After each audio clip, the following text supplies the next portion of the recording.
Stevie, I ask you this every week, I feel. Are Spurs title contenders?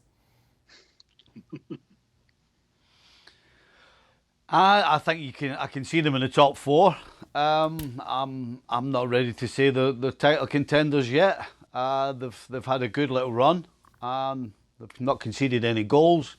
Haven't been you couldn't call them a scintillating side to watch, but they're getting results. You know, the question for me is how long can they play this way and get results? And I'm not convinced that they can do it for a whole season. And that's why I don't think they're contenders just yet. Not for the title. Top four, I would pencil them in, yes.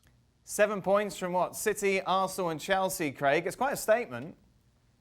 There's few teams, let me just tell you, you've probably noticed, but there's few, if any, teams at the moment make Stevie as angry as Tottenham.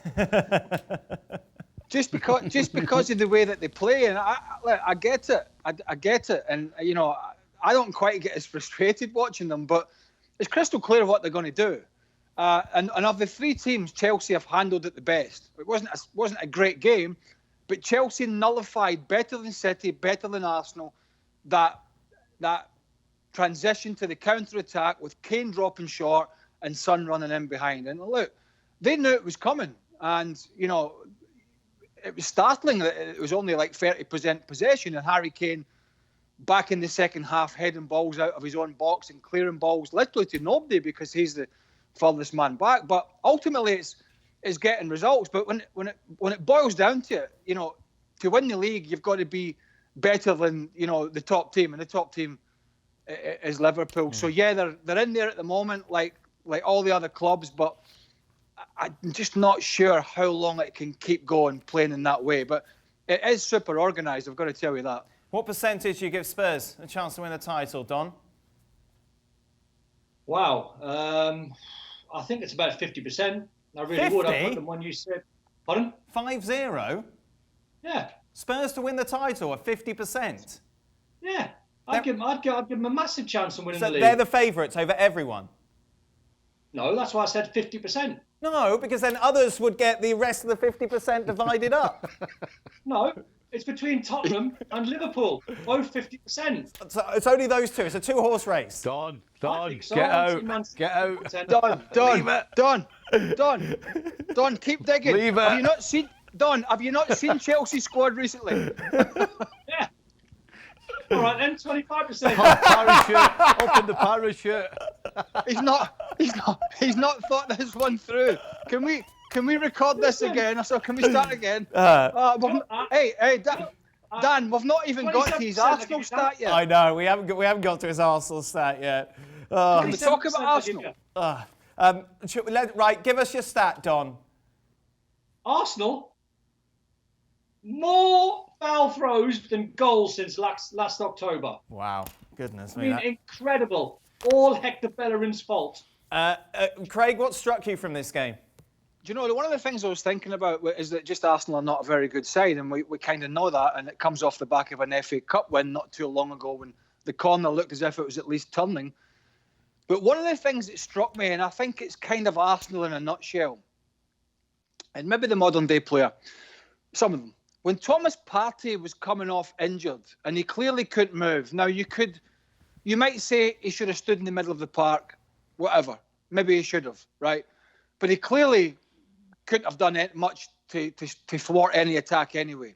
But when he walked over to the touchline, when Tottenham scored one of the goals, and it was the charge of the Light Brigade going forward from Arsenal, I thought to myself, that sums this lot up.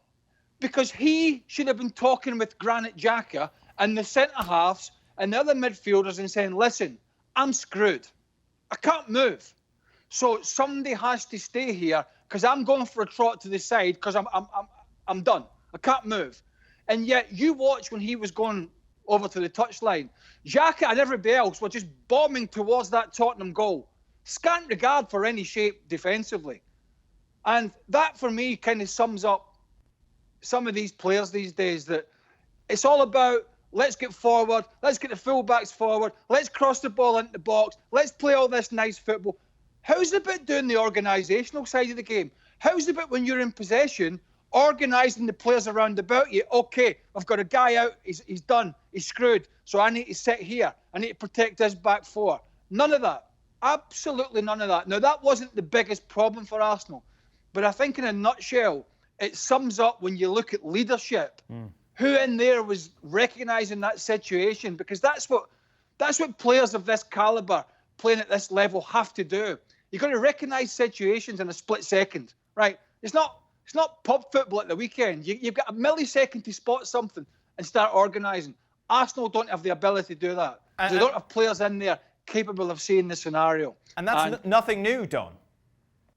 Nothing new. I mean, I thought I'd seen something different from Arsenal when, I didn't think they were carrying passengers anymore. I saw a different style of play where I thought defensively solid.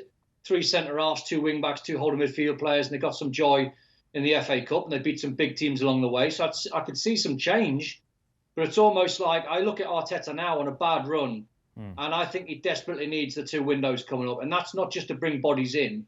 I think he's got close to 40 professionals at our football club, and he needs a change. He needs some big bodies gone, and he needs to get rid of, every time they lose 2 or 3 games, it's bring Mesut Ozil back, bring Guendouzi back. I think he needs a window or 2 where he can have a settled squad and try and build some sort of plan. Because at the moment, as right here, right now, they are struggling and they are in such bad form. And they've got a massive game against Burnley next week. If they don't win against Burnley, my word, the Arsenal fans will be fuming, and they are that now. But I still can see he's the right man for the job, but that's long term, not short term. Thanks so much for watching ESPN on YouTube. And for more sports highlights and analysis, be sure to download the ESPN app. And for premium content and live streaming, subscribe to ESPN Plus.